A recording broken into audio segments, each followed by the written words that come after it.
number of times up here before, but I just wanted to come up tonight before you vote on the tentative budget and give you an indication of what this budget will mean for the town of Rowley.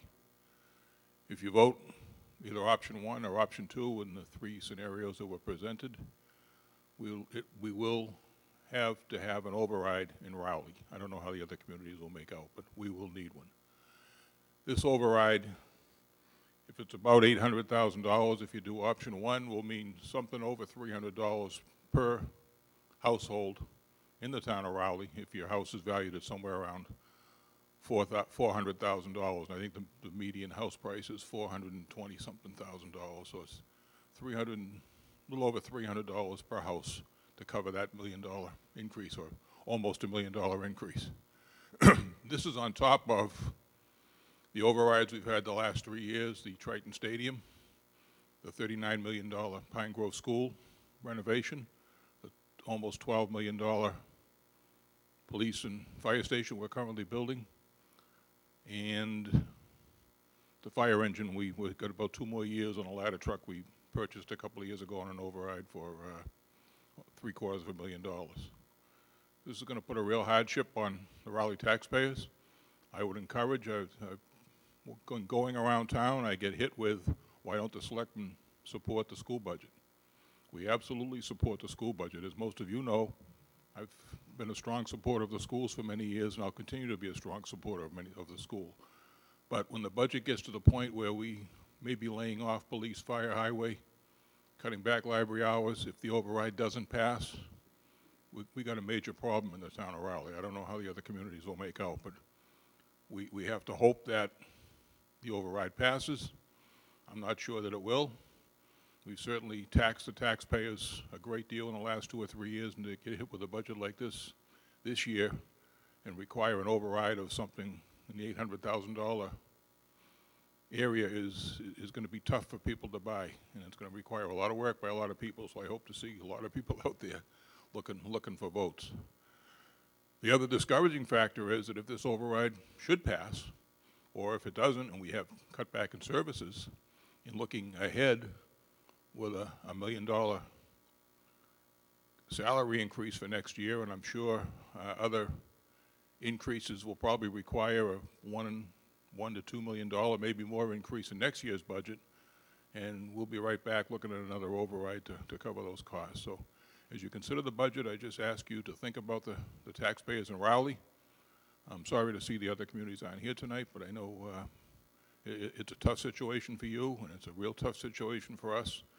And I would encourage voters, if we put the override on the ballot, to vote for it, because if not, we're going to have severe cutbacks in services in the town of Rowley. Thank you. Thank you, Dave. Anyone else like to address the school committee tonight? Thank you. I'd like to recognize that we have 4 of our principals in the audience tonight. We appreciate you being here. Next up is the consent agenda. Do we have a motion to approve? I'll make a motion to approve the consent agenda as presented. Thank you, Deb. Do we have a second? Second. Thank you, Dan. Any discussion? I do have one question. On page 101, and Linda, you might be able to answer this because it's in the policy and advocacy minutes. There it says, it's unclear to me which policy is being, it's policy GDBC. It says it was recommended to use the remove the Triton policy.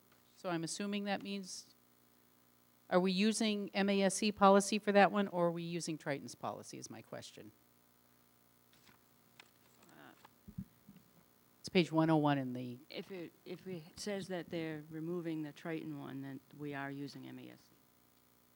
It says it was recommended to use the remove the Triton policy. It's the second one from the top.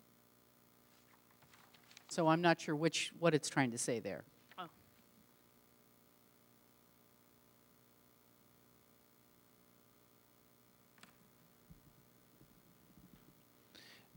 If I may, I don't have my policy manual with me, but I believe it should be removed because there was a discussion about a policy that we have that was redundant and no longer is effective, and it was not a part of the and it's a supplemental pay. I'm almost positive that was it should be remove. But that, the one you're referring to about supplemental pay is farther down. It is GDD. It was recommended to use a Triton policy. Brian Forget will confirm the vacation eligibility chart. It doesn't have to be cleared up tonight. If we can just have clarification on that so that when I am looking to review these policies, I know which one I'm looking to look at MASC or look at Triton's. I will get back to you on that. I have my notes, but I didn't bring them with Right, me. I understand. Explain. But which one do you have a question about? So Could I just GDD's clarify, because I believe that it says, and I think Brian's right, I think it was recommended to remove the Triton policy as it is covered by GBGF. So if you look just back a page or two, you'll see GBGF is the family and medical leave. This is also about staff family medical leave. So I believe it was redundant. I'm not referring to that one though, Dan. I'm referring to policy GDBC. It's the second one from the top on page 101, page 5 of the minutes, page 101 of our agenda I packet. will get back to you on that one. Yeah. Thank you. Before we vote, I just want to read the donations.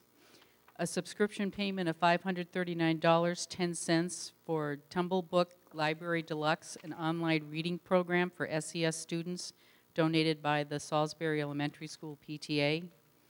Books and book bins for reading centers, whiteboards, and sound phones valued at $348.55, donated by DonorsChoose.org to be used in SES guided reading groups. And a check in the amount of $2,500 donated by the Institution for Savings as a sponsor for the Performing Arts Triton District Youth Services. We thank them all. Is there any further discussion on the consent agenda? All in favor? Any opposed? Unanimous. Thank you. Student Advisory Report. Hi everyone. Today is Wednesday, February 14th. Midterms ended on Friday, January 19th, and Triton students spent the months leading up to them studying extensively and working hard at the exams held in every core class. Spring sports signups were already held around mid-January, and there was an impressive turnout for every activity. Triton will be offering SAT prep classes starting on Tuesday, February 27th, or Thursday, March 1st. The goal of these classes is to help prepare students for success in college acceptance by improving their scores on the Scholastic Aptitude Test. The Student Council has created separate committees to work on different issues within the school. Right now, projects include senior privileges, study periods in the library, parking fees, the lunch schedule, and graduation gown decorations. Both the president of Student Council and the Student Council advisor have contacted all schools in the district about planning an event with the younger kids. This leadership event would promote teamwork and problem solving, as well as encourage future generations of student council members. So far, Triton's middle school has been the only in the district to respond to these emails, so Student Council is eagerly waiting replies.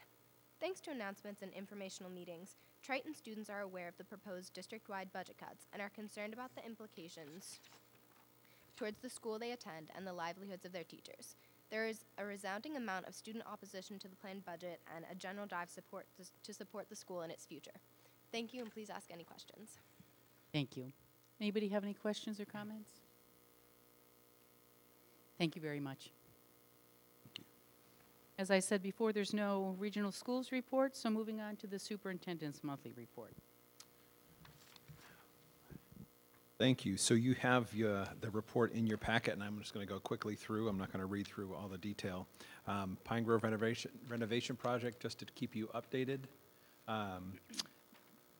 Still set to begin construction the Monday of April vacation, which is April 16th, which means when the students return from April vacation, they will no longer have a all-purpose room cafeteria that will be set up in the gymnasium. So there are plans in place, and there's been a lot of good folks working hard to make sure this works. And as the mantra goes around Pine Grove, we can do anything for 18 months, because on the other side, it will all be worth it. As far as at NES, there's been a discussion ongoing for quite a while about the old gym, which is in the middle of the round. That gym floor was quite outdated. The town of Newbury has picked that up as a capital plan repair. So that is set still to be done over February break, I believe. Now it's April break, so I lied to you in my report. Try not to do that, but it was. So that is, we appreciate that the town of Newbury stepping up to make sure that gets fixed. I reported to you last month that I was going to New Orleans for the DALI conference. I did attend that. It was no cost to me or the district the first time. I would say to you, while it was very vendor-driven, it was good discussion. Certainly the networking was an important aspect of the work that I do, and to speak with my peers around the country was valuable, but it is certainly not something that I would say is worthwhile of spending professional development dollars, either out of my pocket or the district's pocket for me to be attending in the future. So that'll be a one-time. I had reported to you a while back that DEP, the water testing program, copper and lead, had been about a year and a half ago. A lot of money was put forward by the state, dried up, a dark period, a quiet period. We requested, and we are in this round. We have now done the sampling. We've started to get the results back in, not complete yet. So we expect there will absolutely be water sources that are either high in copper or lead, and we'll take whatever remediation is necessary to fix those. Hopefully, the majority of them will be simply faucets that are not regularly drinking water, and we can just label them, this is not a drinking source, and that is the extent of the remedy. Just to confirm, there's 2 samples taken at every single water source across all 4 buildings in the district. They take it initially, turn it on, it was early, very early in the morning while it had settled.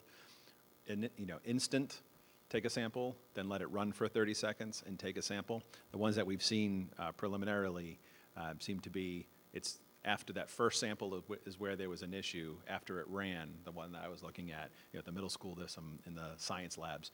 Once they ran for 30 seconds, they were fine. But that will be a simple remedy of just putting some notes that please don't drink out of these lab sinks. Probably good advice anyway.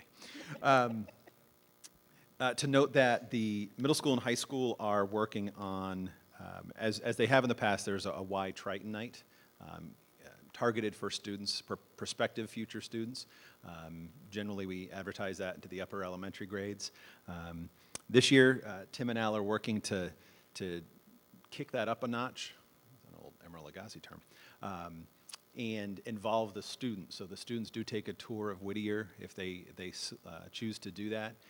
And we think it's important that we provide an opportunity for our students to take a tour of the high school. Obviously, they live on the same campus. It's a whole lot more familiar.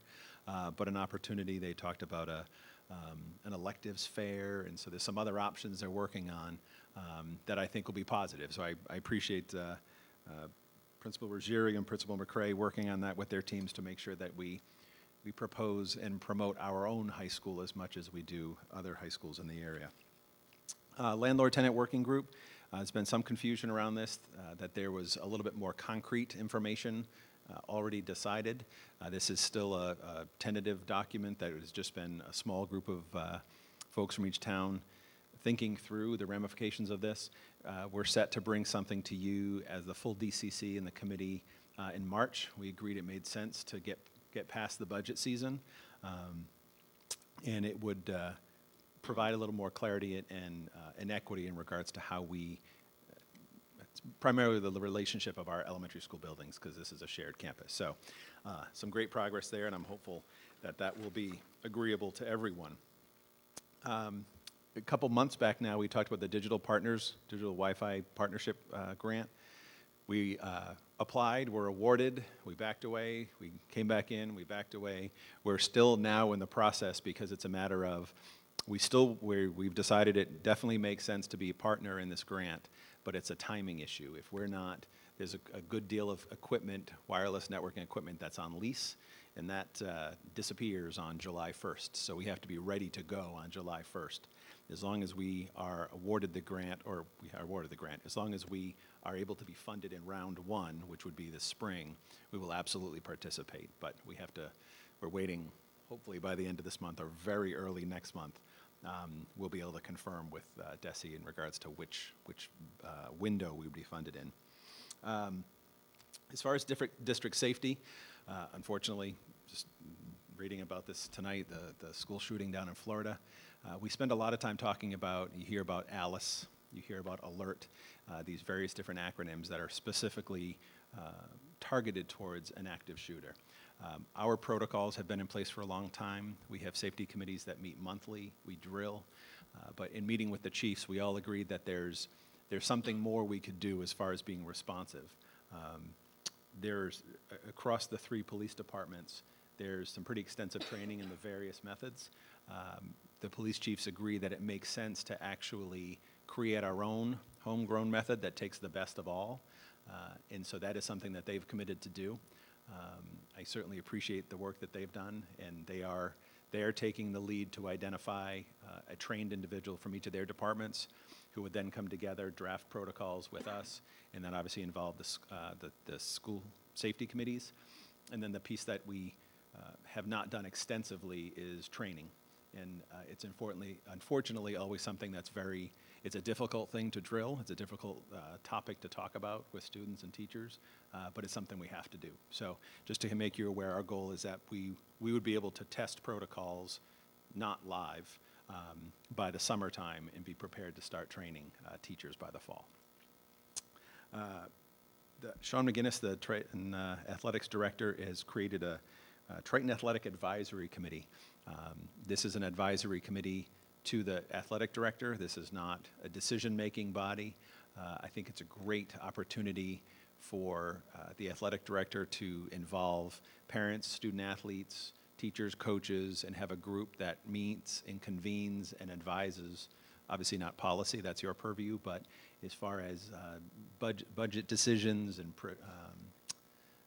proposals and things that we can do to change the athletics department. So Sean has certainly done a lot to try and improve the athletic department. It was a great department. It's getting greater, trying to increase the view of student athletes in that they are students first, athletes second. And that's an important part of, we believe athletics is an important part of these young kids' lives. So certainly I believe that's something that I wanted to note to you, as that's a very positive change. The SBIRT verbal screening, we've been talking about this for several months, just to say we're still at a standstill. The guidance that had been promised forever did finally come through. I asked some follow-up questions of DESE, to which the response was, well, that's a great question. So I'm now waiting for the answers to those questions, which has been bounced back to legal, which I'm hoping it emerges from the legal abyss. But the questions in regards to, we do have the opportunity to get a waiver from the verbal screener requirement, which if we have an evidence-based screener of our own, which we believe a paper and pencil larger group versus one-on-one verbal is a better method. And then the question remains how that data is reported.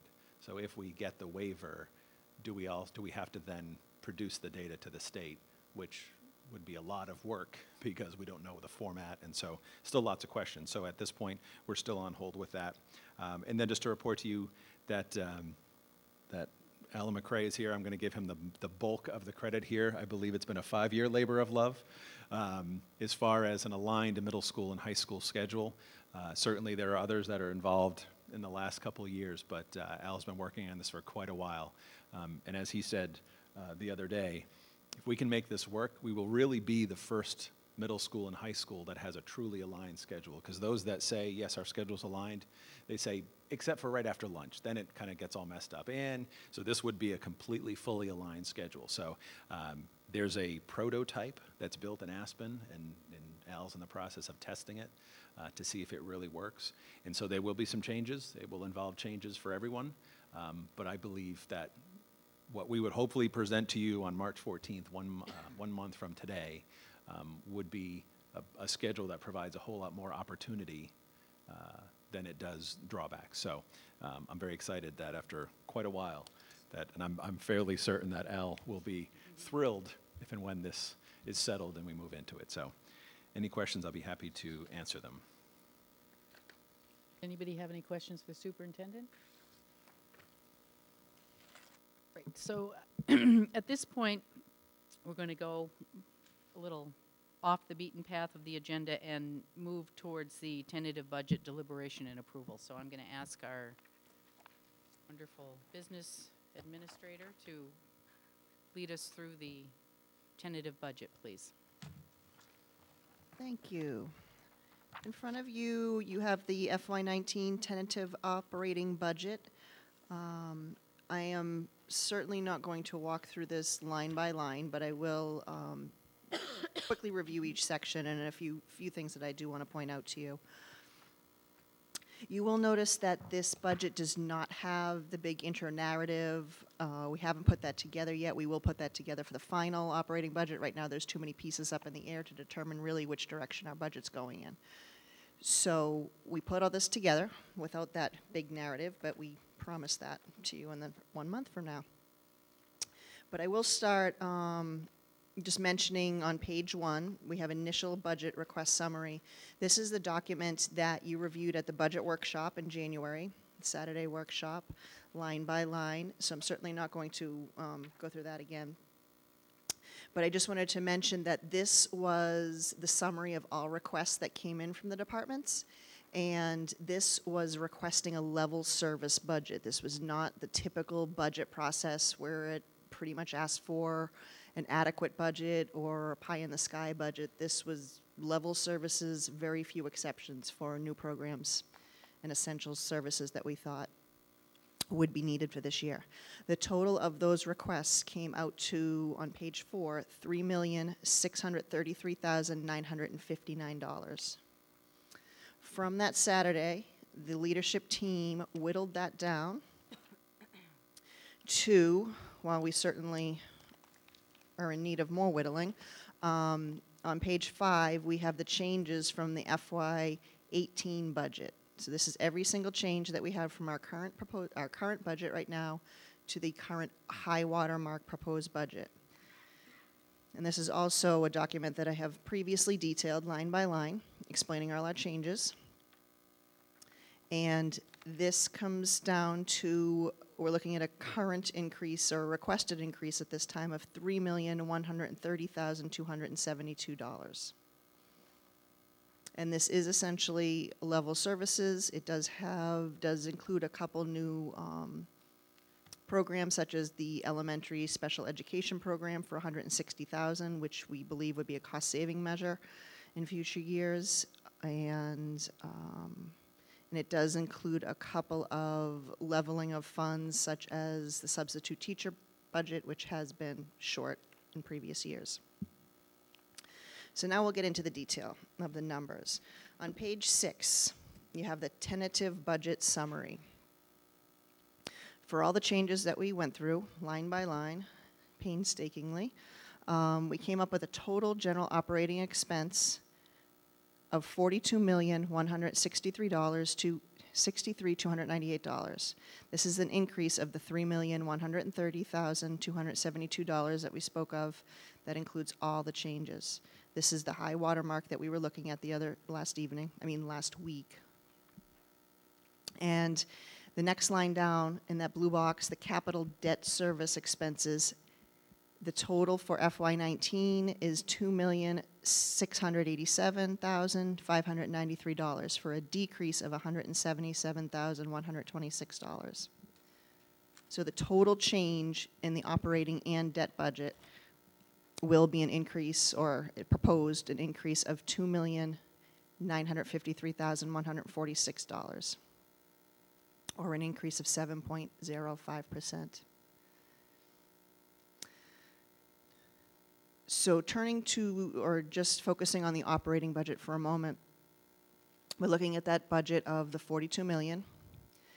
We take into account the revenues that we are projecting, including the additional state aid increase, very minimal state aid increase. Total revenues that we're projecting is $9,850,625. That brings us down to an operating assessment of $32,312,673. That is in the yellow box near the middle of the page. So that operating assessment of the $32 million would break down into Newbury for $9,497,580, which is an increase of $880,995. Rowley, total assessment of $10,602,499, which is an increase of $979,626. And Salisbury, a total assessment of $12,202,999, $212,595 for an increase of $1,161,668. Can I just interrupt for 1 second and just, we have to understand and appreciate the fact that if these numbers happened last year with the swing in minimum local contributions that we've had in previous years, this couldn't be solved with an override. The reason that this is not, I'm not saying these are easy numbers. Can't look you in the face and say these are easy numbers, but this is somewhat in play because you can see where every town is going up 10.22, 10.18, 10.51. So that fact can't be lost, that in prior years, and it could be in future years, that swing comes back into play and becomes a massive problem. So, sorry to interrupt. No, thank you. Please do. So those are the totals for the operating assessment, which we'll get into the detail in just a little bit. The capital assessment breaks down into, and really the capital assessment is what it is. There's no wiggle room. It can't change at this point. It's the debt that has already been authorized and incurred. The total for Newbury for FY19 is $150,832. Total for Rowley, $168,400, and the total for Salisbury is $608,817, for a total of $928,049.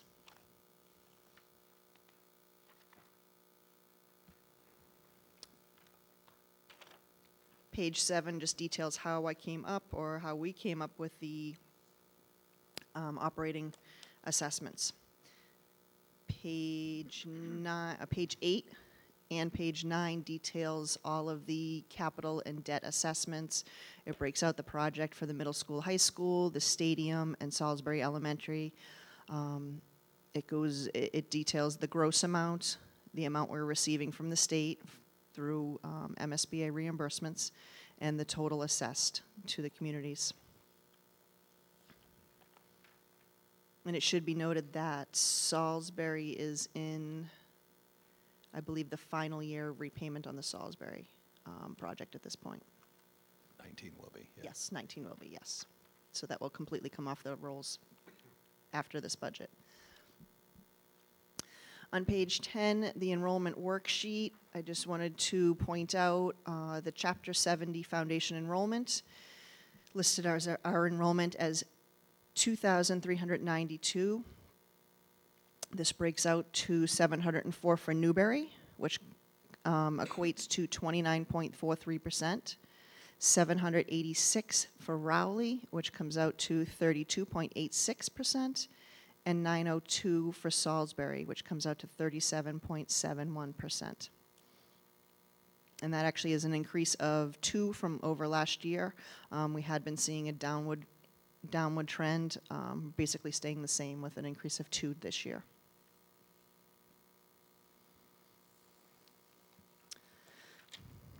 The next page, the current and projected class enrollments. This just details the class enrollment for each of our schools at this time. The 3 columns on the left of each chart, there's one chart for each school, details you how many total students by grade, how many classes for each grade, and the class size of each of those.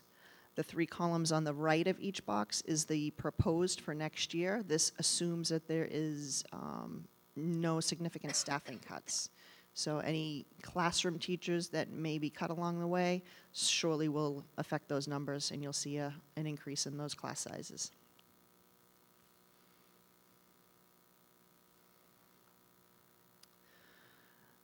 On to page 12. It's the school site and DESE function summaries. The top box, which is the summary by site, school site, lists the total budget for each of our school locations and also lists the district-wide budget. The total increase, the operating increase, less the increase in revenues, comes out to an increase of $2,953,146, and that is broken out by each of the programs. You can see actually in this chart that Pine Grove seems to be the highest increase, and that is actually due to a shift in staffing costs from school choice to the operating budget of 2 full-time teachers. So that's why you're seeing a significant increase, more so in one location than the others. They actually had a few teachers paid with school choice, and we can only afford a handful at this point. So 2 of the teachers moved in the roles. Down below the summary by DESI function, this is the state reporting categories that we have to report to the state, all of our expenses. And it just goes through leadership versus instructional, student services, operations, et cetera. The budget increase also is the 2.9 million. Which if it wasn't, I'd be concerned. On to the next page, we summarize it by the logical category. This is something more aligned with what... Excuse me, Michelle? Can I Yes. stop you for 1 second? Absolutely. Can you just address outside placement? Mhm. An increase of 69, or Yep. change of 69%? Absolutely. Thank you. The outside placement line, which is the last line on the bottom chart on page 12, that includes the out-of-district tuitions. It's for the special education. It also includes charter school tuitions as well as school choice tuitions. So you're seeing an increase of $1,115,400, which is those 3 accounts combined. So thank you. Should have pointed that out. Which obviously has an increase of 69%, so that is substantial. Michelle, can I ask a question? Yes. I think this is a typo, but on the current and projected class enrollments, 2017 to 2018, grade 1, 14, 26, and 16. That must be a 16, not a 26. Which school? Newbury? Yes. All right, so for the next, the discussion will be afterwards, right? About this, or, okay. I just have a question about that. Thank you. I've gone through this book about 100 times, and I said, I know if someone's going to find a typo in here. So I'll be shocked if that's the only one. But thank you. On to page 13, it summarizes the same group of dollars and into a more, what we call logical sense, what you would think of as administration, instructional, support, technology. Goes down to utilities, transportation, tuitions, which is also the special ed choice and charter, which totals the 1.1 million. Benefits, benefits for health, retirement insurance, and debt service. And the pie chart down below shows you the total FY19 budget as proposed in this document. Obviously, the largest of our cost is instructional services, whether it be salaries or contract services, and that represents 46.26% of our operating costs, which you would expect our instructional costs to be the highest. Following that, next highest is our benefits for health and retirement and insurance, is 18.1%, which is a little shocking. And following that is tuitions, which is the special education choice and charter, which only represents 6% of our total budget. So when you're looking at those 3 categories, that is a substantial amount of our budget, with instructional services being approximately half. Let's stop there to see if there are any questions at this point, because next I am planning on going into the detail in each school and just pointing out some significant changes in each of them. You have questions? Monique? I have a question about the class size at Newbury. With that 14, 16, 16. 45 kids in that 2nd grade. Is there a reason that couldn't be 2 classes? Instead of 14, 15, 16 classes, could it be 45 kids in 2 classes instead of 3? Could it? Yes. Of course it could. I don't, is it, I think that's kind of low, actually. So I want to know why it is that low. That's So my at this point, question. we haven't trimmed any teachers back. There was one teacher that came off of Newbury. You see there's currently 4 in the Grade 6th 6. grade. And so with that larger class graduating, if you will, we reduced that teacher. I would say 22, 23 in the 5th grade, 6th grade. I don't think there would be a discussion. I think Principal Yanda would probably agree with that. I think K1 and 2, 22 and 23 is huge. Certainly not as large as 30, but 22, 23 is still big. Unfortunately, the class sizes at Newbury, and it's really just that current 1st grade moving into 2nd grade, when we're in the 40s, it becomes a very difficult number. When you're in the 50s and it goes to 25, 26, then that's a little bit more out of bounds. I know that's certainly a discussion we've had. I will say that. That is absolutely, I mean, I'm sure Beth Yanda was shaking her head.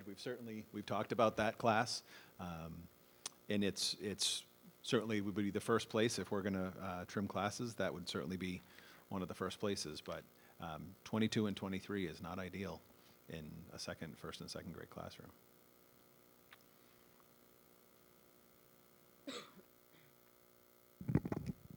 Brian, I understand what you're saying. I don't like classes of 30 either. I've had them. They're a nightmare. But I also think in a time when you're having a serious budget crunch, that selling a class of 14 is a hard sell. I think that would be a very hard sell. Monique, but the 14, 16, 16 is this year. The proposed for next year is 19, 19, 19. No, they moved to 2nd Oh, grade. I'm sorry, I'm looking at the wrong grade. Yep. Gotcha. I don't disagree with you. I I guarantee. think there's very few systems in the state that would have a class of 14 kids. I mean, even the charter has 16, you know? I think that's a hard sell, Brian. Yeah, and And if it particularly were, with those demographics. Yep, I agree, and I think if you were to be talking about a higher elementary grade and you were to be talking about 20, I think when you start to talk about 22, 23, and we have some move-ins, those are quickly 24, 25, and then that is a significantly larger 2nd grade classroom than the majority of the others, 1st, 2nd, and 3rd grade across the district. So could it be a reality? Absolutely, and we're prepared, we're ready. That's certainly, I know Beth has already spoken with teachers. I mean, so it's not like this is something we're hiding. We've had this discussion ongoing. It's certainly an area where it would be a logical first place to go. Right, and I think it's important to note that this is the high water mark, so looking at that grade for that school certainly could be on our list of things that we need to pay close attention to as we move forward in the budget process. Absolutely. Yes, Maureen. Brian, I just wanted to ask about that particular grade. Do you know if this is a high needs group? I mean, a cohort that has needs a lot of extra help? So, Because I know we've dealt with that in the past. There's a great. yeah, I guess I would say I'm getting really hesitant to use the term high needs group anymore.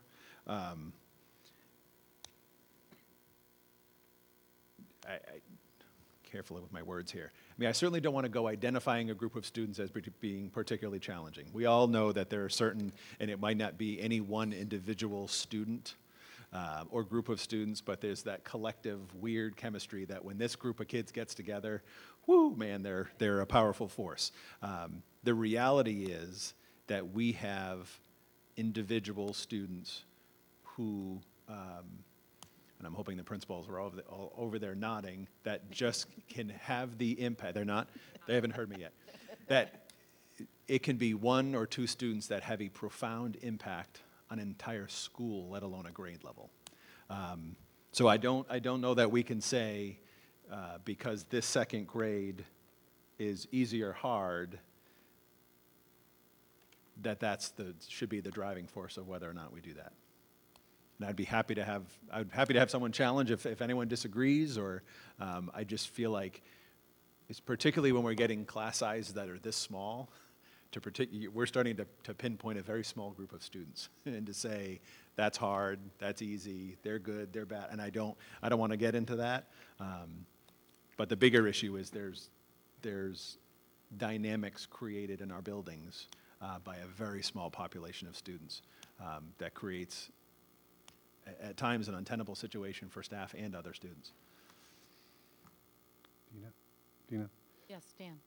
So I hear what you're saying, Monique, and I think that given what we're dealing with regards to the budget, but I want us to remember what we heard about the struggles to differentiate. And when you start to talk about class sizes in the range of 24 and 25 at that lower level, you can almost throw differentiation out the window. And it's essentially going backwards. It's not, and I know that we have to recognize that we're dealing with this in a time of great budget stress. But I don't think that we ought to be thinking that class sizes of 14 or 15 are a bad thing. I think they're a good thing, especially if we're thinking about implementing differentiation, as we've known has been a challenge. So I think I do want us to remember that and reckon with that, even though, yes, we are in this difficult budget time. And what Brian is saying is that we're at that 45 number. In a minute, with 5 moving in, you're at 50. And then if you have only 2 classes, you're then at 25 and 26 kids, and that's a problem. And I mean, it's got to be said that this is going to be the challenge as we continue to either stay level or continue to decrease, as NESDEC projections are showing. This is going to be the challenge every year, because we're going to have these grade levels that are right on the bubble, whereas you take the teacher out and, yeah, it's still doable.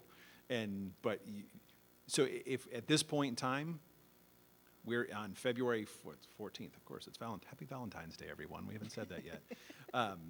Such a romantic evening together.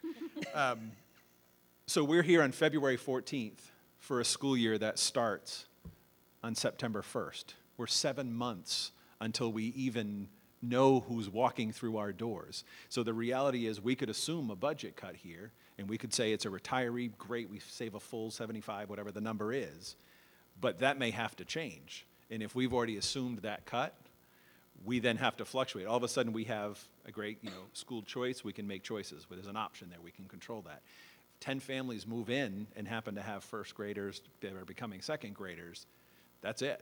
We're either making the cut there, or where's the second best? If I do the quick math, at Newbury, not to point out Newbury, we cut a teacher out of every grade level. It's 26, 27, I should put my glasses on, 28, 29, 22, 23, 29, 29, 29, 30, 20, 31, 31, and 28, 28.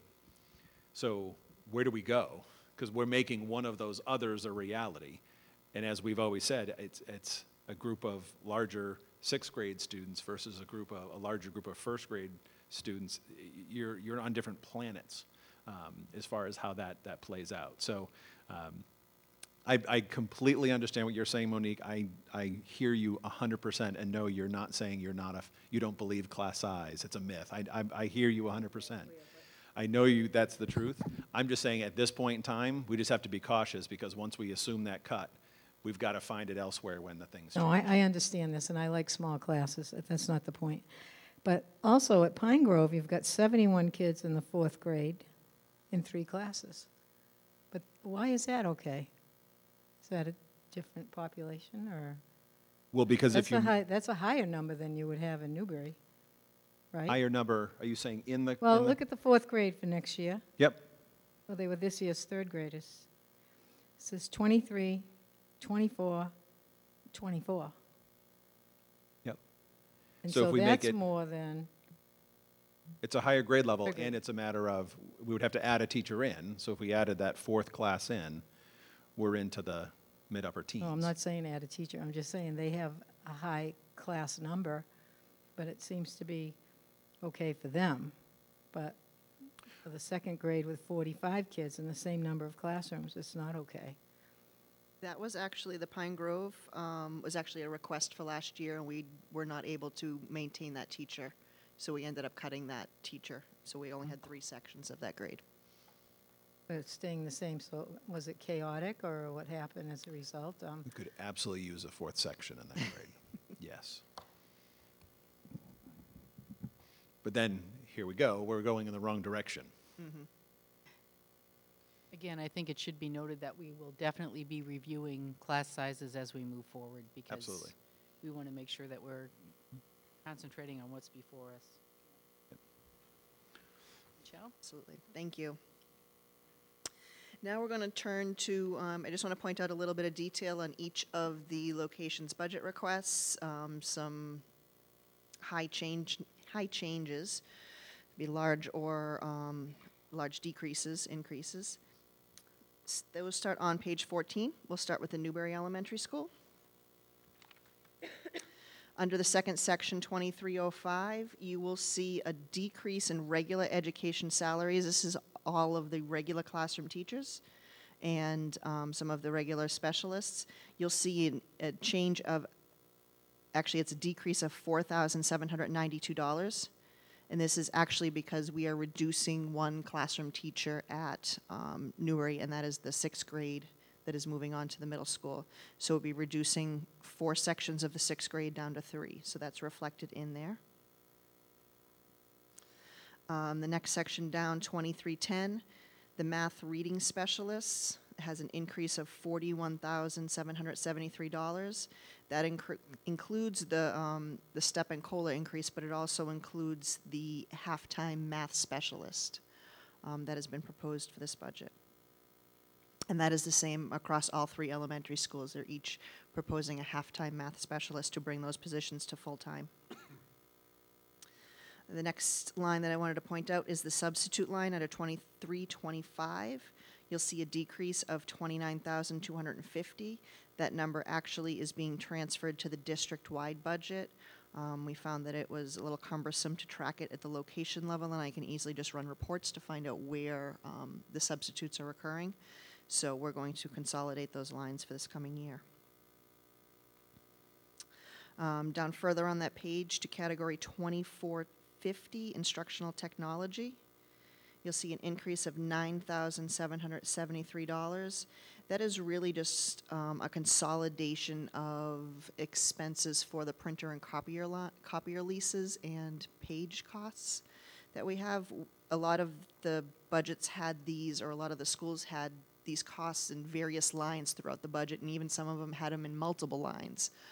So we tried to consolidate them so each school has one line now, and they're each responsible for their costs at their school. Some of them we were actually absorbing a portion in the district-wide budget, and so we consolidated that. So that's why you're seeing that large increase in that particular line, because it went from $5,000 to $15,000, and we're capturing all those costs in that line at this point.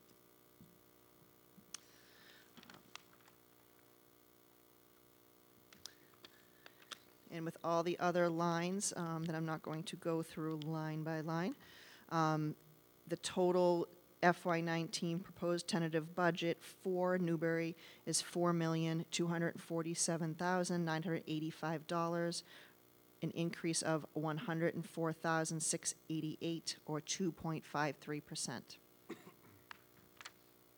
Any questions on that particular location?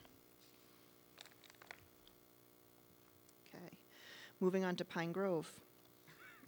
A lot of the lines will actually be very similar from location to location. So I'll just go through and list the larger increases or larger changes. First one I want to point out is under section 2305, regular education salaries. That includes an increase of $207,315. That includes the shift of the two teachers from the school choice revolving fund to the operating budget. And then the difference in that is the COLA and steps for our regular teachers. Down to the next section, 2310, special education salaries is an increase of $95,822. This represents the steps and COLA, plus it increases one full-time additional special education teacher for Pine Grove.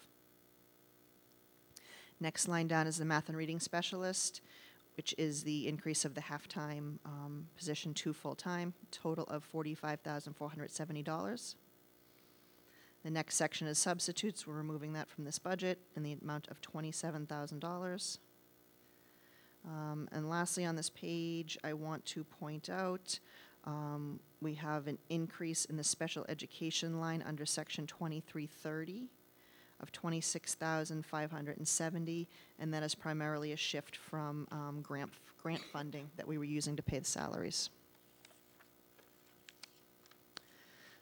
So the total for Pine Grove, the total FY19 tentative proposed budget is $3,576,998, an increase of $387,560, or 12.15%.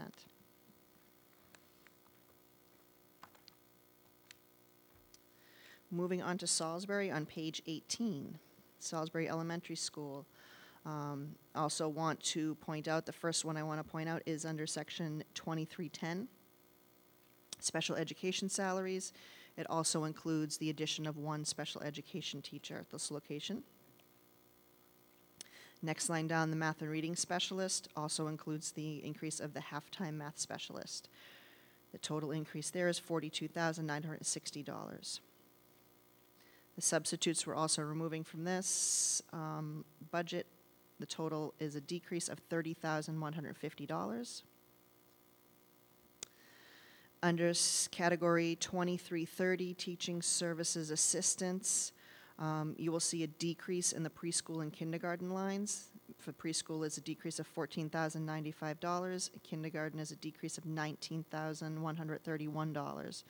Both of those are actually being moved to the revolving fund. That actually happened shortly after the final fall budget was approved. So I wanted to make sure we captured those to be able to use those revolving funds.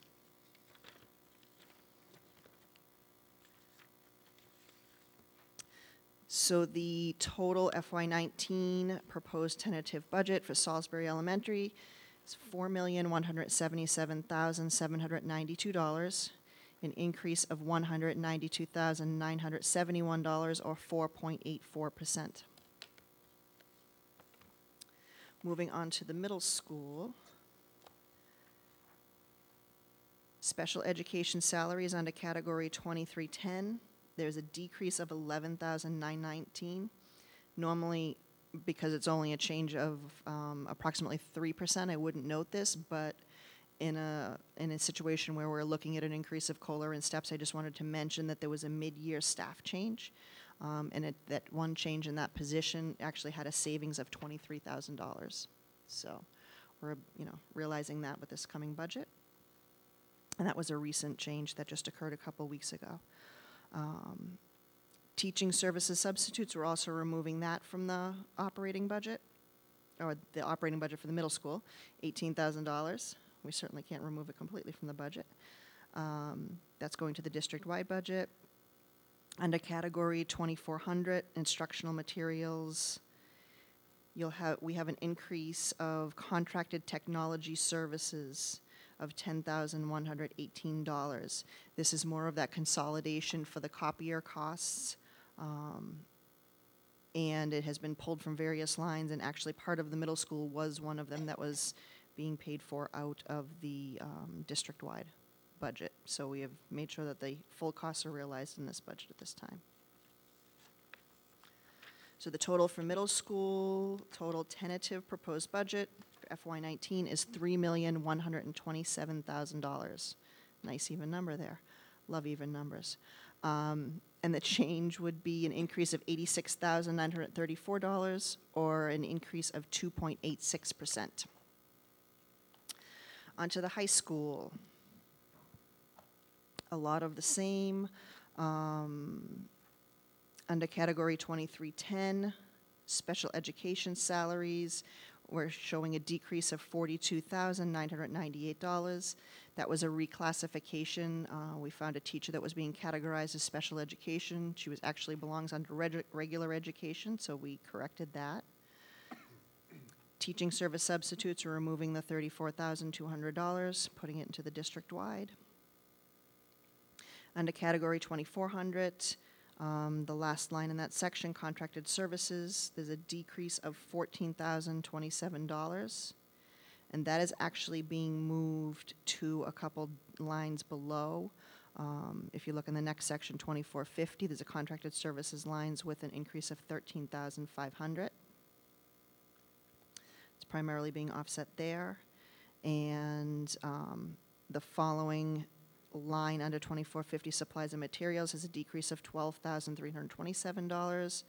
That's being allocated to various other lines, primarily, the good portion of that is going into the very last line on this page, technology expenses under guidance of $7,098.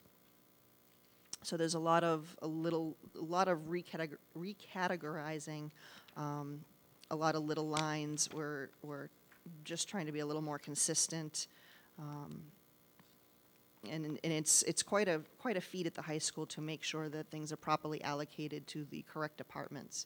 Oftentimes, teacher will call me and say, what does my English budget still have? And I'm like, I don't know. I have one pool of money, and it's really the high school's responsibility for breaking out which department gets what. So we're trying to make that a little bit easier for them.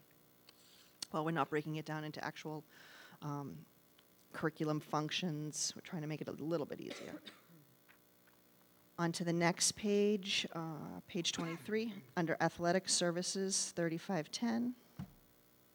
We have coaches' stipends of an increase of $10,000. Part of that is the COLA, but part of it also is a recategorization.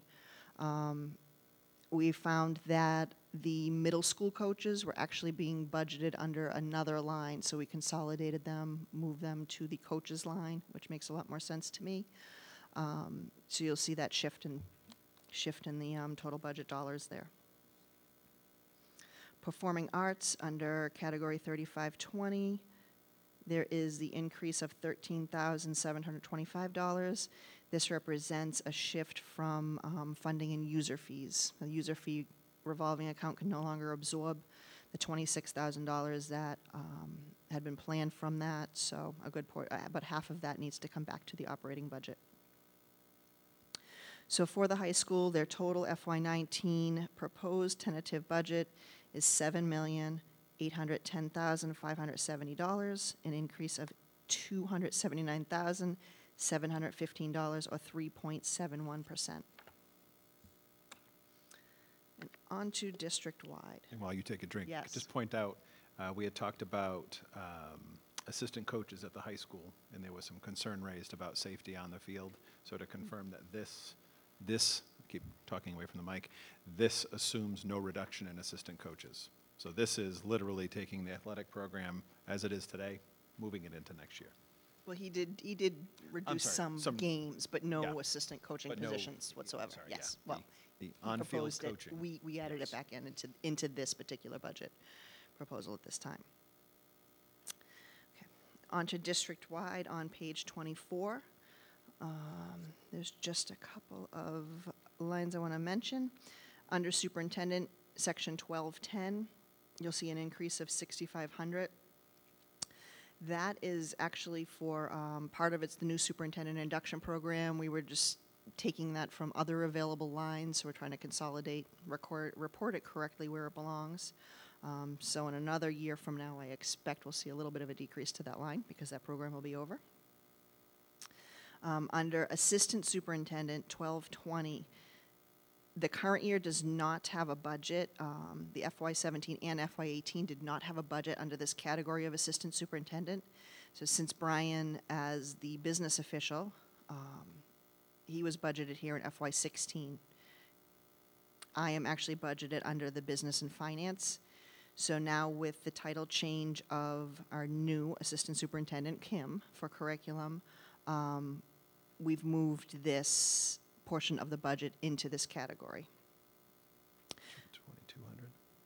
That's from the next page. Yes. Oh. Yep, it came out of 2110, I believe. Yep, 2110, top of the next page, which mentioned that. So that is an increase to this particular section, but it's not an increase to the overall budget. Under section 1420, human resources, we do have the decrease of $29,000. That will be due to the conversion from our third-party payroll service. There is a small amount of $6,000 in there because we still have some conversion costs that will linger into July. But after July, we should not have any cost whatsoever in terms of a payroll service. So that is something actually that is currently costing us between roughly $48,000. So by bringing that one service in-house, which we should be able to do with the current staffing that we have, we will eventually realize a savings of about $45,000. On to the next page, the section 2110, which is where Kim is currently housed in terms of her salary and expenses, and those will be transferred to the assistant superintendent budget. It should be noted that that is not a dollar for dollar change in the salary because part of her salary was being paid for with a grant, and that is not expected to be able to be funded with a grant next year. Down to 2310, we have a reduction of $41,100 in the ELL professional salaries. The time the final budget was voted in September, was it October? October, all these months are blending now. We had anticipated that we needed a new ELL teacher. We were able to hold off on that position and did not have to fill it, so we'll have a decrease in that line. ELL contracted services, we have been slowly transferring a lot of those services, and primarily it was last year for the most part, from a contracted services position to an in-house employee position. The next line down, special ed professional salaries, that is increasing by $188,049. This includes the new proposed elementary special education program with a teacher, and this also includes the transfer of BCBA, Board Certified Behavioral Analysts, services from the contracted service line, the line below that of $87,000, to the employee line. So that'll be a wash, but it will be someone that we can use, will have more availability, and hopefully that will be a cost savings in the long run. So we're going to just transfer that line. We're not looking at any particular savings for the first year, but we're hoping in years to come. On to section 2325, the substitutes. You'll see an increase of $190,000. Some of that 190 is the small amounts, well, not small, but smaller amounts from the other budgets collectively being added here, in addition to the approximate amount of 57,000, I think it was 57,400 to be honest, to be exact, to that budget, for a total of 290,000 proposed for next year. The next category down, 2330, has an increase of 60,000. This would be for the two instructional assistants for the new special education program that we're proposing at this time. Down to category 2400, the text supplemental books, we have a decrease of $71,306. That is the decrease that we're realizing because our Math and Focus program has now been paid in full. And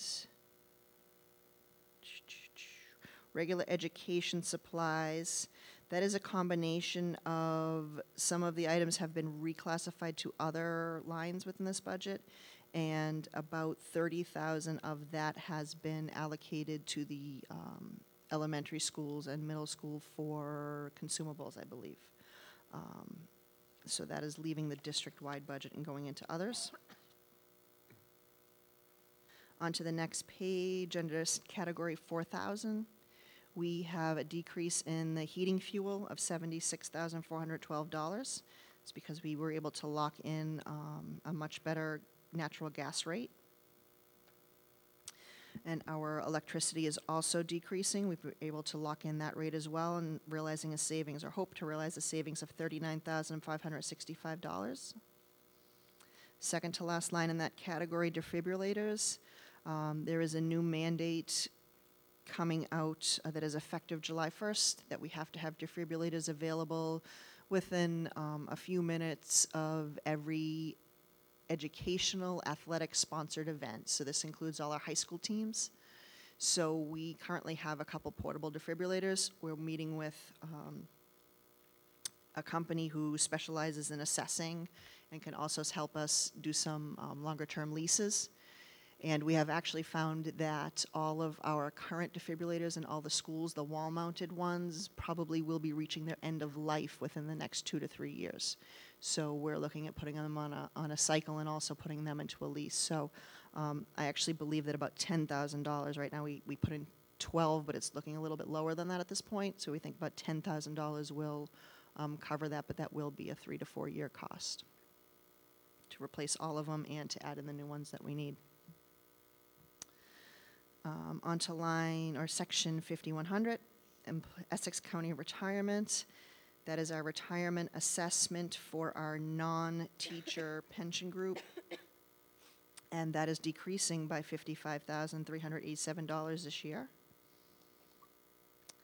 And in the last section on this page, 5,500 other fixed charges. We have a salary, well, first line in that section is a salary reserve, which represents 0.5% of all of our salaries in the district. Really, this is for the unknown items at this time that we can draw on throughout the year. And primarily, most of those changes happen over the summer months before the school year starts. The next line down, the salary reserve for non-union COLA, we have set aside at this point a total of $62,646. That represents a 2% increase for all non-union employees. This hasn't been allocated to the actual lines, so you'll notice that all the principals do not have an increase in their salaries, all the administrators, all the support staff in the central office, and the school offices, they're level funded at this time because we did not allocate that because it has not been decided. Michelle, may I Or ask a determined. question? On to the next page, page 27. Jill, I'm Linda had a sorry? question. I'm sorry? On the homeless students, Yes, I see that there was an increase in that line. yes. About how many students does that include? That fluctuates from time to time. I'm not sure how many it is right now. Do you have any indication? It's always 20s to 40s. Right. It depends, 30s. It's It literally can fluctuate week to week. yeah.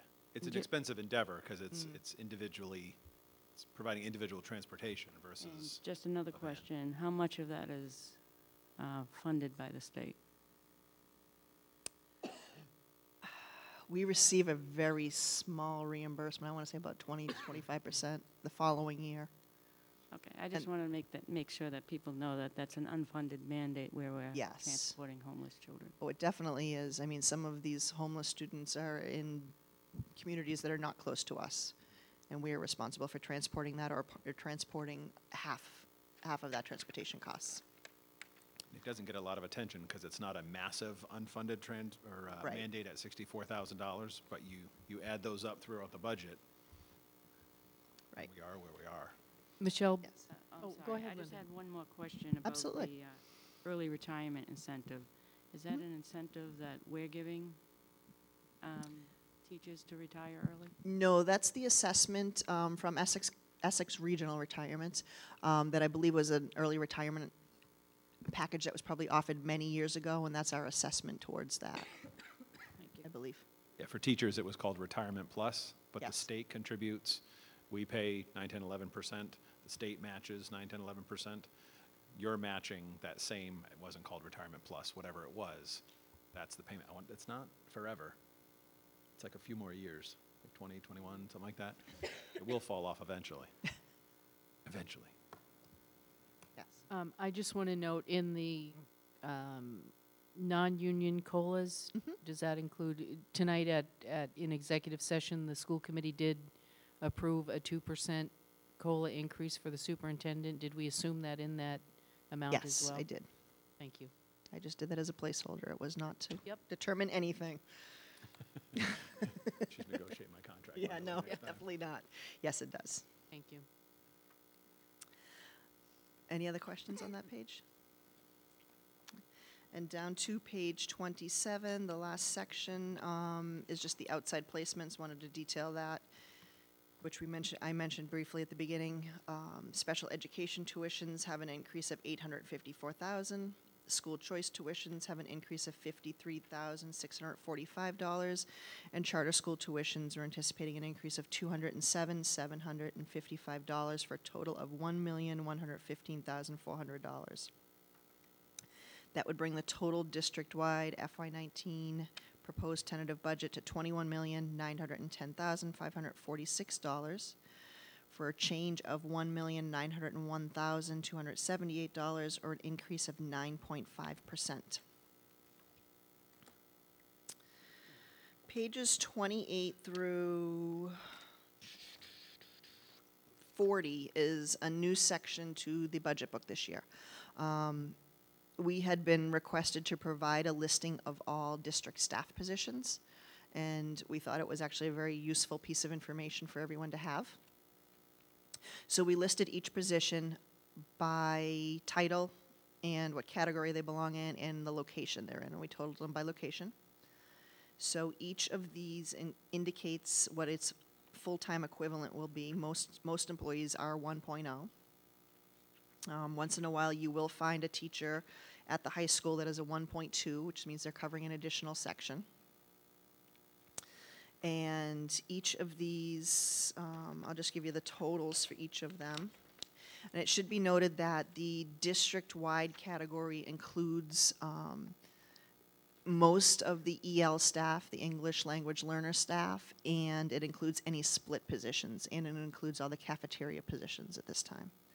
So the total for the district on page 29 is 50.7 FTEs.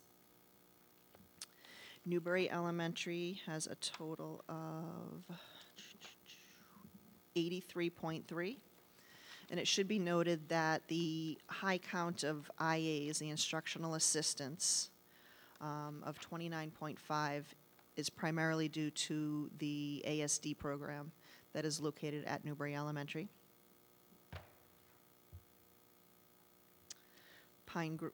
If I can just note, you notice that Newbury's budget, their school budget, is also 400 some odd thousand higher. So if you look at the discrepancy between the number of IAs because of that program alone, that accounts for a good deal of that financial difference as well. Yes. We do try to take a larger number of the IAs and charge them to the grant as well, so it's not necessarily a straight across, straightforward number. Total staff for Pine Grove is at 64, or 64 full-time equivalents. Salisbury has a total of 75.6, and this does include positions that are also paid for by grants.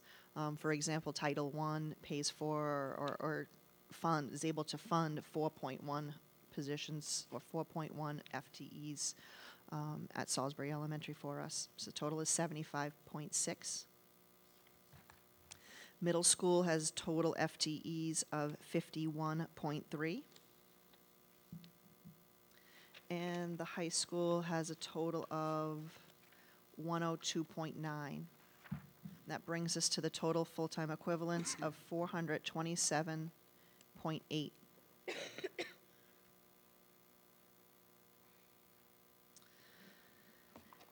Page 41 details the estimated health and dental rates that we're projecting right now.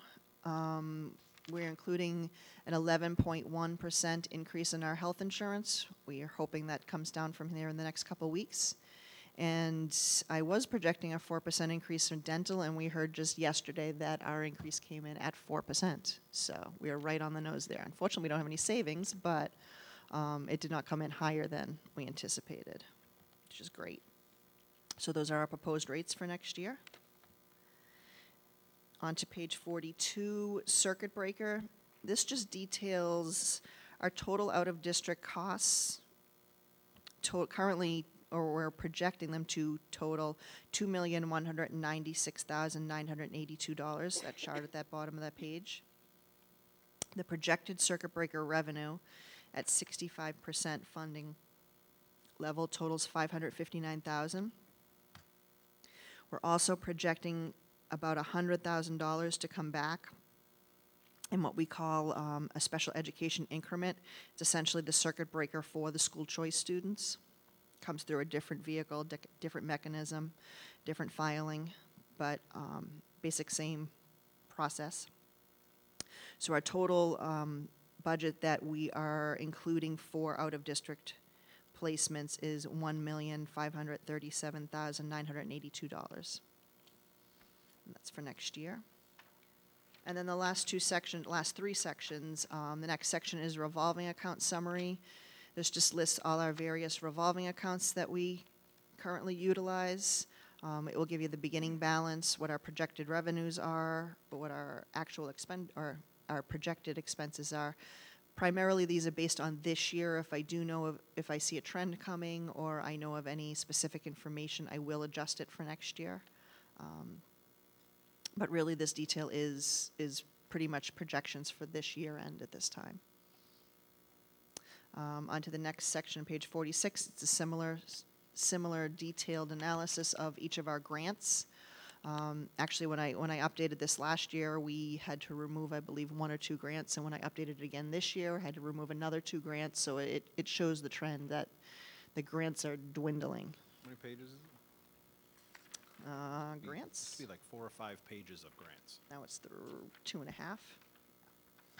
So, yeah, so I've seen quite a few leave in just over a year. So all the figures in the grant detail is for this year's current grants. So there's certainly no guarantee that we're going to receive all those funds for next year. Given the trends, I would actually anticipate that we're going to see a reduction in some of those figures. And the very last section on page 49 and 50 is just a summary of the Department of Education codes, all those lovely little categories with those numbers that I live by.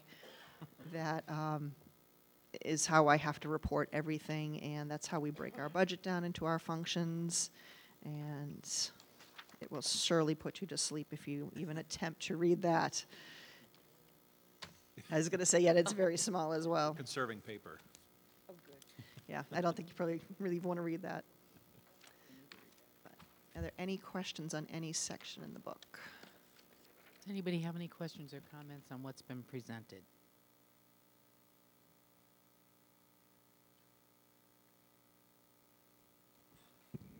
If I can just make a comment and a thank you to Michelle. So 1.5 years in, it took me a long time to figure this out and develop this book. Last year, she was along for the ride, and rightly so, a few months in. But she can answer questions. She knows where $41 million plus, and she can answer any question about any one of those dollars and where it's going. So Great, thank you, put me and on the also spot. Yeah, and also thanks. a hats off, because she's done an incredible amount of work in 1.5 years to understand this. So Yes, you have. Thank you. so now test her. Ask her really Yeah, tough please don't. Now, where's that $200? I don't know. I would like to make a motion to approve the fiscal year 2019 tentative operating budget in the amount of $42,163,298, with assessments to Newbury in the amount of $9,497,580, to Rowley in the amount of $10,602,499, and to Salisbury in the amount of $12,212,595, with the remaining balance of $9,850,624 being funded by state and local revenues. Thank you, Deb. Do we have a second? I'll second. Thank you, Maureen. Any discussion? Can I just say, before you take the physical vote, to again, one more time, say that this is the high water mark? So I don't want to stay, if you want to jump, okay. We're certainly hearing that there are places that we need to look. Our hesitation in coming to you with a budget tonight that trims a few $100,000 is because there are things that can change between now and 4 weeks from tonight. So the reality is, there are some things we've heard. You know, if you think of the audit district, and we look at a line, and Dave says, "Ooh, it looks good today," and then he comes back tomorrow and says, "Ooh, it doesn't look good today." So there are certainly things that will change and could get better. So we want to make sure that we're waiting until the last possible moment to give you a number, because once we back off and we say this is the high water mark, then that's it. So, but just to confirm that we're hearing your passion and support of the schools, but we're also hearing the hesitation, and that this high water mark can't be where we land. Yeah. Thank you, and I think it's important for the public to understand that too, that this is part of our process, that we have to look at this, like you said, as a high water mark, and that even at the public hearing on the 28th, I'm sure people are going to, if it plays out like it did at the last public hearing, people will support this budget, but you have to realize it is likely not going to be what will be the final budget. Any other questions or comments? Dan? I just wanted to pick up on that point as well. Part of our problem, of course, timing-wise, is we don't know what will happen in terms of state dollars exactly either. And I think it's important to remember that as we work towards better numbers coming from the state, we also are going to need to remember to deliver as much in relief to the towns as we can if the numbers come back better from the state. And I know it's not always possible to deliver 100% of those dollars in relief, but we have to get darn close. I think this is a year that I would certainly, as a superintendent, recommend to you that if we go in with our high water mark and, you know, say it comes off of the tentative, and I mean, it's not going to come down millions, but if it came off of that and we ended up getting another 200,000 in Chapter 70 or regional transport, I would absolutely come back to you in June or July at that point, I guess, and say we need to reduce the assessments. Certainly, if we put it out there, the town and the taxpayers support it, we've got to respond accordingly. Absolutely. Absolutely.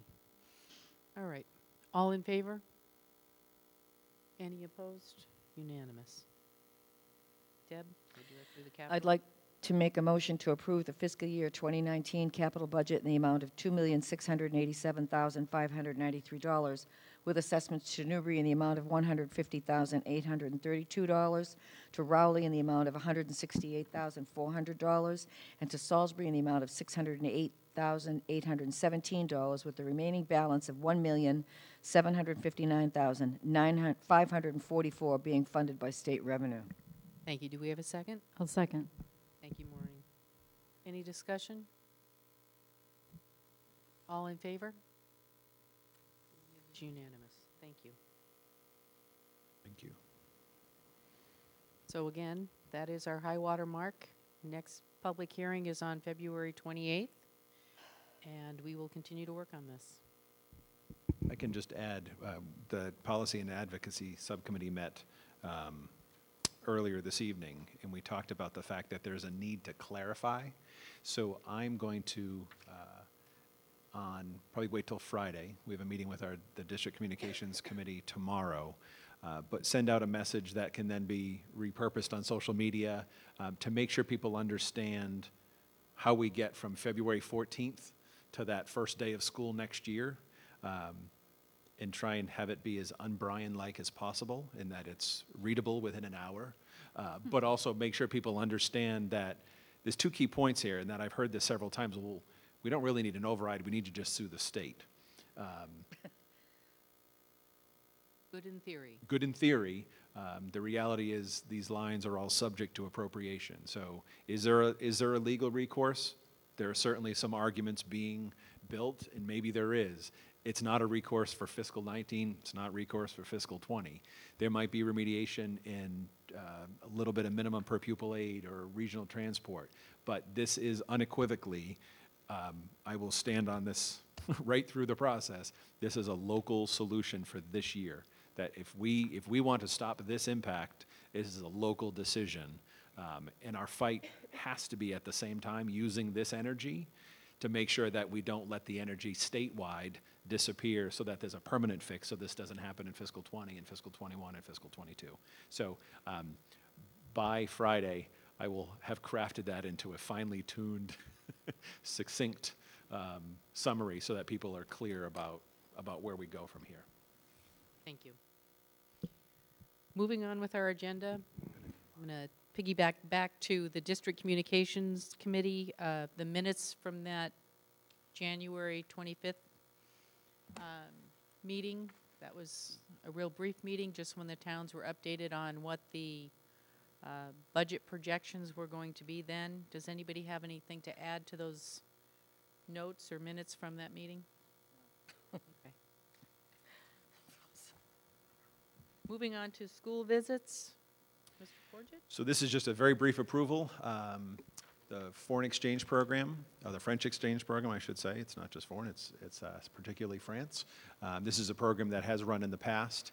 There's a proposal from Regina Simons, who has run this in the past, and we'll come back to you with more detailed information, but at this point, it's a request for planning permission to meet with parents. There's a couple different options in regards to length of stay, dates. In theory, students coming from, I'm not going to try and say the town, in France would come this fall in October. Our students would complete the exchange next spring in April for a 14, 16-day window. So the planning permission now is for you to say yes, go, have parent meetings, student information meetings, and come together with a proposal about exactly what that the schedule and the plan would be. And we would target April to come back to you. And I know Regina would love to come. This will probably be here to last as she nears retirement. Would love to come with students who have participated in some PowerPoint slides and presentations and give you a sense of what the exchange is, because it's a really powerful program. So tonight it's just a quick, do you give them permission to begin planning? Can I ask a general question? Of course. Not about this trip specifically, but in light of news in the last many months, not for the teachers that go on these trips, but for the non-teachers that go on these trips, how much screening is done? Those addressed in here, they are supposed to all be quarried. Oh, yeah. As you're talking about the chaperones? Yeah. Yep. So we can, generally they're school employees, they have been. Oh, okay. Which means they're quarried and fingerprinted, which is a national and a local. The fingerprinting, sometimes. I know teachers are. I was Yep. I was thinking of not staff. Absolutely quarried, yes, absolutely. But, yeah.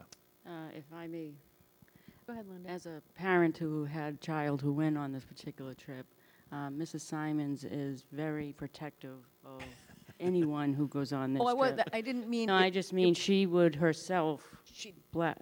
ready. No, she would do a background check herself. I think I was going to say, I think she has her own background checks. We don't ask questions. And, Well, I didn't mean that's the specific trip. It was just in general. Generally, yeah. yes. Yeah. But this particular trip, No problem.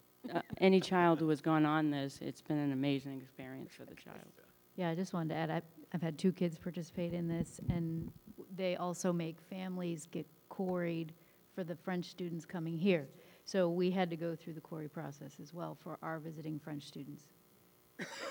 It's well vetted. On that note, I'll make a motion to approve the initial planning permission for the high school foreign exchange trip to France by students in the high school foreign language department during the month of April 2019. French students would visit Triton in October 2018.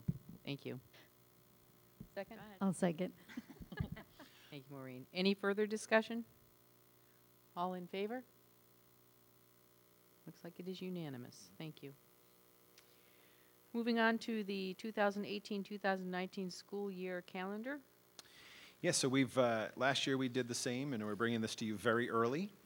But I know parents always appreciate getting this calendar as soon as possible. So this calendar contains everything except for the tentative and regularly scheduled school committee meetings. So Dean and I had spoken, and last year we kept those off until the spring. Certainly that warrants a discussion to make sure you want to keep on your same schedule, and that's a separate discussion, so those will get added at that point once you confirm your schedule for next year. But it follows the same pattern, if you will, as the current school year. Everything is adjusted by a day or two depending on the month. I will say the one thing that has been an ongoing discussion, and I believe will stay the same, but it could tweak, is the midterm exam date at the high school. There was some discussion about bumping it back later a week into January. So aside from that, I believe where it is now, which is the 16th, 17th, and 18th of January, is where it'll stay, but that was an ongoing discussion with PCs and the administration. So, so other than that, it's professional development's included, half-days are included. Yes. I just have a quick question. On June, there are no dates listed.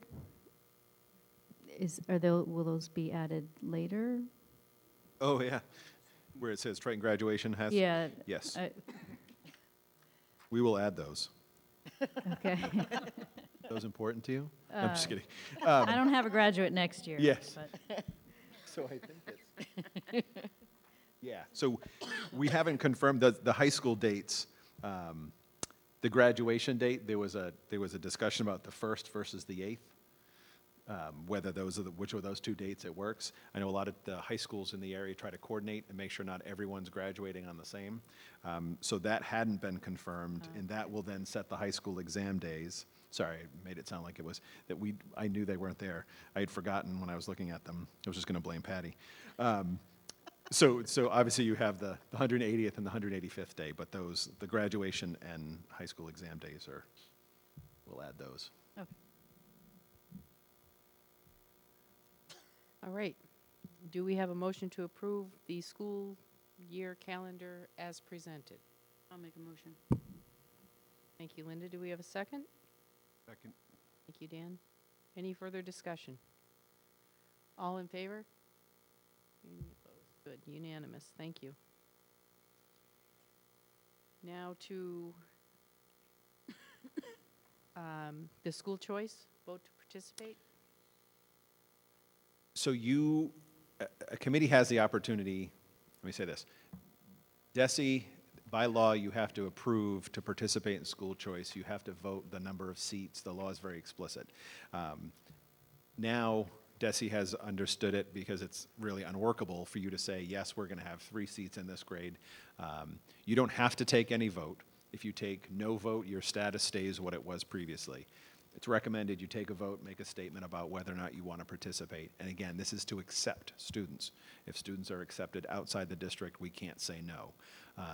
So what you're doing and what the recommendation is that you vote to participate in school choice, and then it's an ongoing discussion depending on availability and number of seats, whether or not we accept students. I would say absolutely recommend we remain a school choice district. We have students leaving, so we have to always balance that off. Right now, we have twice as many coming in as we have leaving, a very different place than we were in 2009. But as I said earlier, we are absolutely being more cautious because we grew dependent on school choice revenues, which was my concern all along. And now we're seeing that, was it close to 200,000 in Newbury, where that regular ed 2305 line increased because we had to pull people out of school choice because the funds aren't there to support. So our choice numbers go down as they have naturally through attrition with the regular population. So I will certainly be much more selective in accepting school choice students, but I would absolutely recommend that we are participating in the program. So. Great. Do we have a motion to approve the Triton Regional School District's participation in the Massachusetts School Choice Program for the 2018-19 school year with the total seats available to be determined based upon availability? Is it okay to ask a quick question? We're going to make the motions first, and then we'll have discussion. I'll make a motion. Thank you, Linda. Do we have a second? I'll second. Thank you, Maureen. Dan, your question, please? So, right, so let me just get this straight, because I think some people do misunderstand and think that school choice is a source of additional revenue, which your point is that it isn't always. It's always revenue, but we can't control it. So when we start talking about class sizes, we're getting into class sizes, right now, if we keep 3 sections, putting a student in, putting a student here, there, very doable. But once you accept a choice student, they have the same rights as a resident in your district right through graduation. So regardless of what disabilities, 504 accommodations, IEPs, regardless of the needs of that child, they are a Triton student through grade 12. So that certainly, or age 22, depending. But so there's certainly an implication there about being cautious about being a wide open school choice, saying if we have a spot, we're going to fill it. If we say we have a seat, it's a blind lottery, and I can confirm for you we do that completely legally. Sometimes parents tell me a whole lot more information than I wish I knew when we were doing that lottery. But we haven't had to do a lot of literal pulling names out of hats. We did it one year when I was principal at Newbury for kindergarten, and oh boy, that was a ruckus crowd. So it hasn't always been that way, but it's a blind. If we have 3 seats and we've got 4 people, we have to pull 3 names out of a hat. So it's, the problem is if we accept students and they graduate and then we don't have more students applying, the numbers dwindle and they're balanced out, but those revenues go away. So we were bringing in $1.3 million at one point, now we're expecting 800, 700? This year, we're expecting 835,000, with 200,000 of that being the sped increment. So really, our actual tuition coming into us for school choice is about 635,000. Because what do we get per student? $5,000. Right, which isn't really accurate as far as what the cost of the Correct. educating that student. Yeah, so then we have the discussion about charter, which is obviously a significantly more than double that, in some cases triple that cost. And then the virtual schools, what's the term I'm missing? State virtual schools? Virtual schools. No, the TECA. So TECA is now, Greenfield is kind of coming and going, but TECA Academy is growing by leaps and bounds. We have several students there. It's an online academy. It's a virtual school for the state. It's a public school. The superintendent is part of my NISIP program, great guy.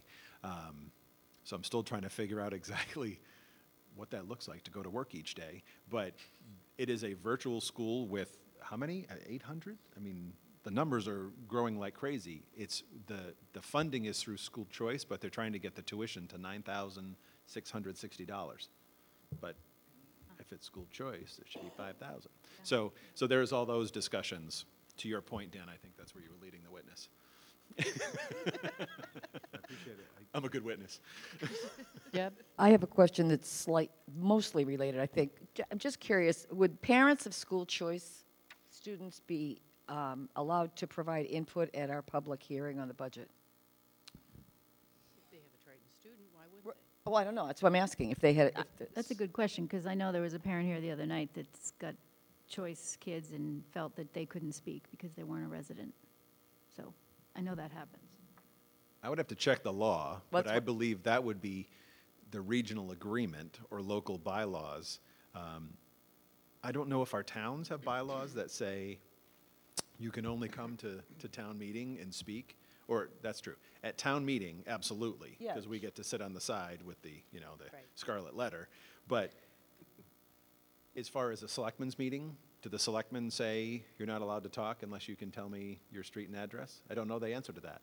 I certainly think you have more autonomy. So I think that I would absolutely say if a parent has a student here via choice, I would certainly recommend you let them speak. Exactly, because I thought we had done that before when Believe we the have. previous superintendent was Yeah. here and we had the same issue.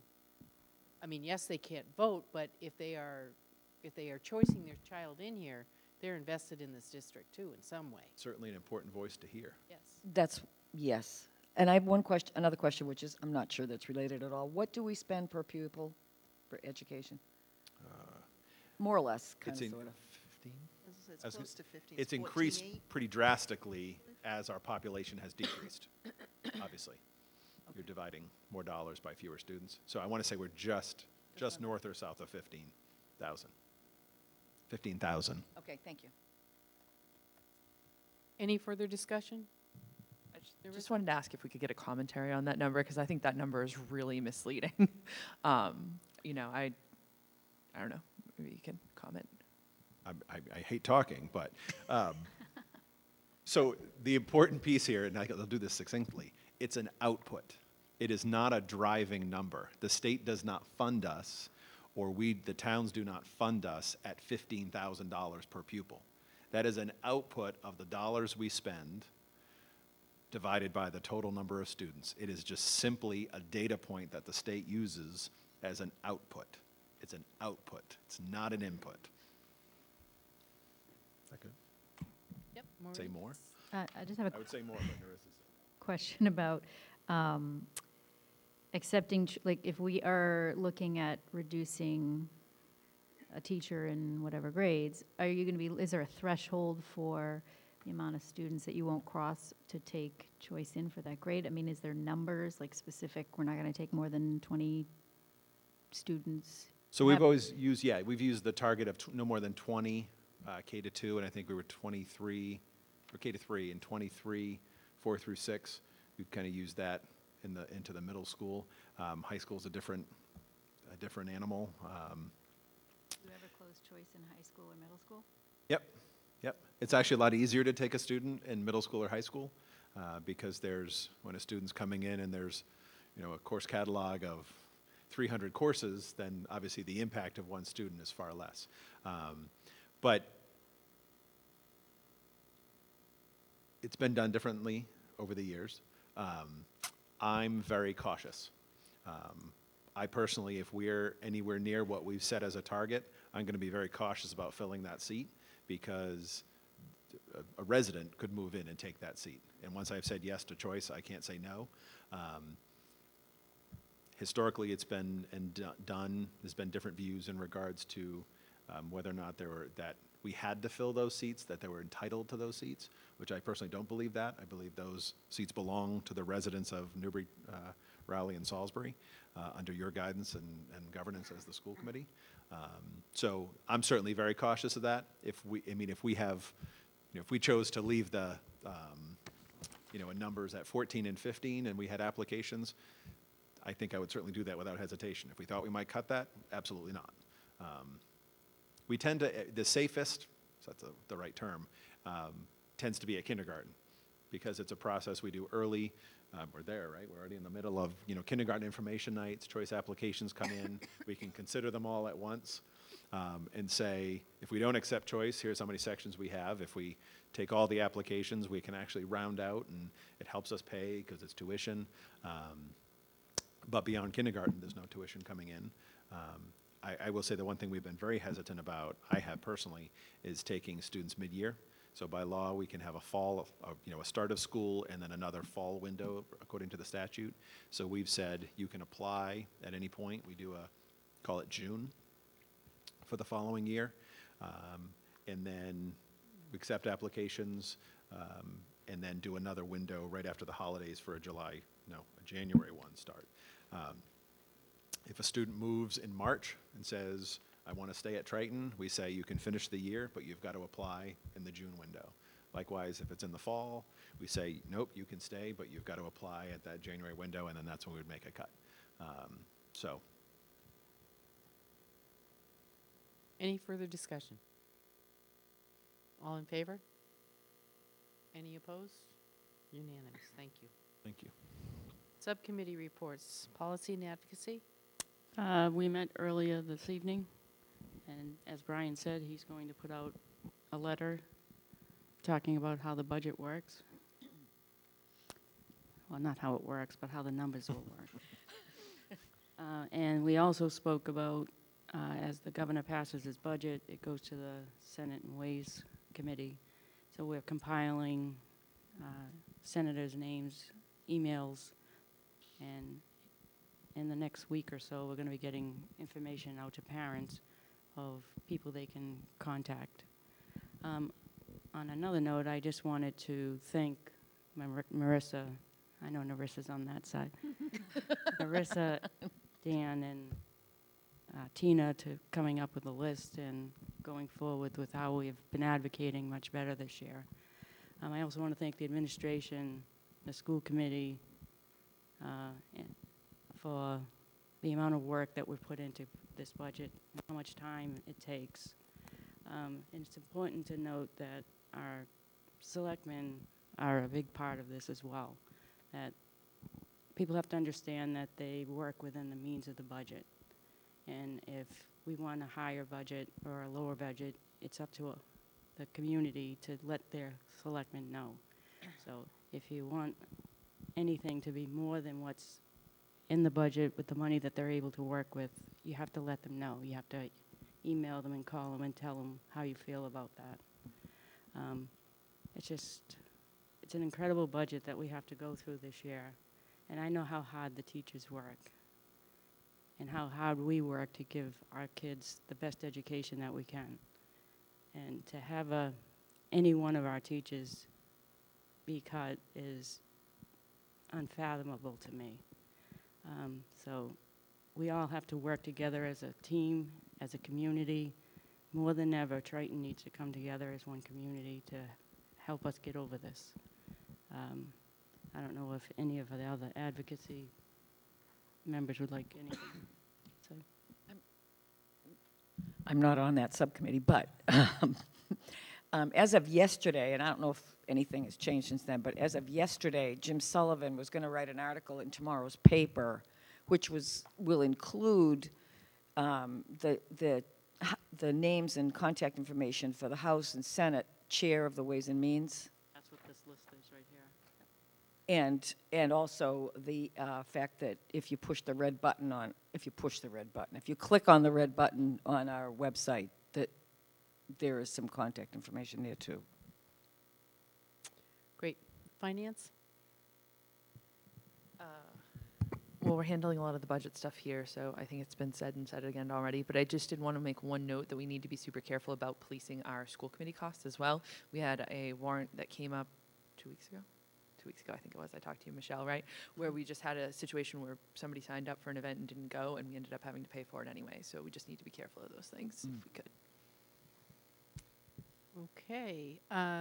Personnel and negotiations, we are meeting again on February 28th. We are now working on going through the job descriptions, making sure everything is formatted the same, removing some job descriptions that we are just not currently using, and making sure it's all updated. So again, our next meeting is the 28th, and we'll be bringing things for approval once we get through a bulk of it. I just want to note in correspondence that we did get a nice thank you note from the state auditor thanking us for the presentation and her ability to participate on January 25th.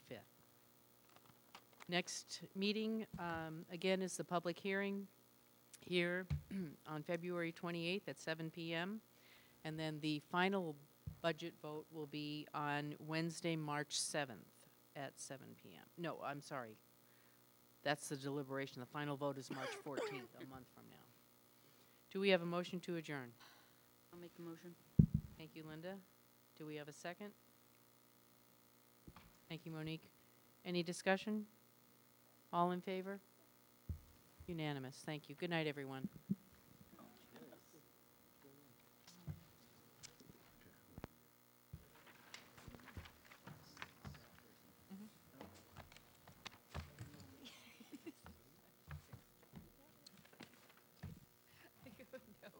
I don't have